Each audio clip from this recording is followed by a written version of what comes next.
نحمده ونصلي على رسوله الكريم أما بعد فأعوذ بالله من الشيطان الرجيم بسم الله الرحمن الرحيم. Your Excellencies, honorable delegates, and distinguished panelists, good afternoon to all of you.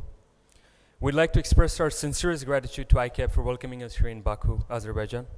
Before I commence my speech, I would like to pay my respect to the founder of Zaker Party, the first Sufi political party in Bangladesh and the Indian subcontinent's history.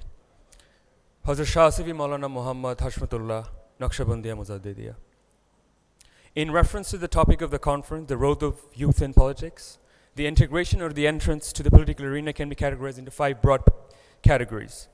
The first being dynasty politics, the second being businessmen, where the third wing that I want to talk about is tenderpreneurs, Tenderpreneurship is the opposite of entrepreneurship, where wealthy businessmen have capitulated and made an axiom into the political arena by getting government contracts.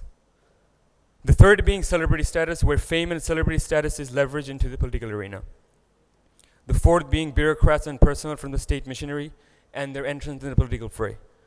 The fifth being student politics, where politics is treated as a career, from grassroots politics to positions of power.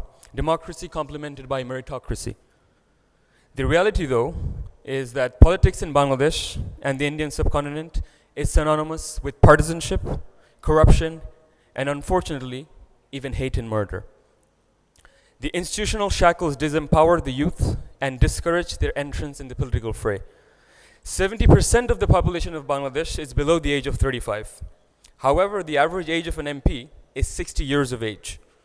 Bangladesh is ranked 86th in global rankings of parliamentarians aged under 30.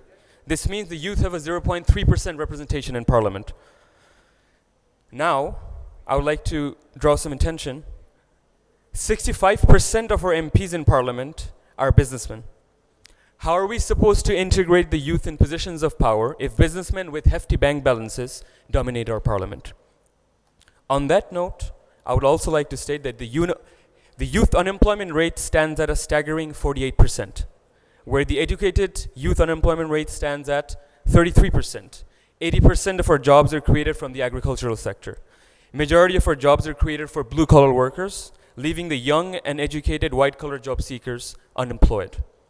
To address the problem, my proposition is that the government of Bangladesh should initiate a Ministry of Youth Employment. It must allocate funds from the national budget to incubate and accelerate startup growth nationwide. In effect, the government becomes the seed financiers of these startups. This will generate 2.5 million jobs a year and can mobilize young entrepreneurs and inventors. This is a financially viable strategy to address the burgeoning youth unemployment crisis. Bangladesh can and should transform itself into a startup nation. Decentralization of power and effective redistribution of wealth are fundamental if we are to integrate the youth in our political process and in our political systems, and if we are to capitalize on our demographic dividend. I have utmost respect for Prime Minister Sheikh Hasina and all that she has done for our country. But this is criticism of construction, not destruction. And this must be acknowledged for the betterment of the state. Youth is synonymous with the word change, and there are some in the political establishment that are resistant to change. The fact of the matter remains that in the political arena that there are no certainties, all but one: change. Change is the one and only constant. We believe that Zaker Party can be the agent of change. Remember the name. On that note, and in reference to the topic of the discussion here today, I would like to say this: if you're good enough, you are certainly old enough. Thank you very much.